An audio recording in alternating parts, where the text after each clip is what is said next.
We ran out of power, so we were using the EcoFlow Delta 3 Classic earlier to power these lights in our garage while they're doing the installation of our new smart home panel, circuit breaker, or sub panel. So now we had to bring out the big boy. This is the EcoFlow Delta 3 Plus, and this thing has a crazy two-prong AC outlets, three-prong AC outlets, two USB-C, two USB-A's, and look back here. This one actually has DC outputs. You have your 12-volt car DC output, and then you got two barrel output right there. You even have the port for extra battery. You got the solar inputs right there, and you got AC charging. Versus the EcoFlow Delta 3 Classics, much simpler unit with no DC output, but nonetheless, both of these are powerhouse. And now this one, we're drawing about 500 watts, and we're at pretty much 93% capacity, and it's gonna last us a good 1.6 hours powering these lights while these guys are working to install the EcoFlow Smart Home Panel 3 and the EcoFlow Delta Pro Ultra X right there. These are awesome, very compact, portable power station to have to power your refrigerator, your TV, your lights in situations where you don't have power because either you're working on your power or there is a power blackout due to storm or electrical service or whatever.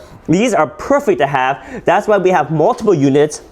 So when one unit runs out, you can swap in another unit. Like this one's gonna last 1.6 hours because we're drawing about 500 watts of power. This is the EcoFlow Delta 3 Plus, and it's awesome. If you don't need the DC outputs and you don't need as many AC outlets, then you can get the EcoFlow Delta 3 Classic. But the EcoFlow Delta 3 Plus is my favorite because it's much more versatile and super useful right there.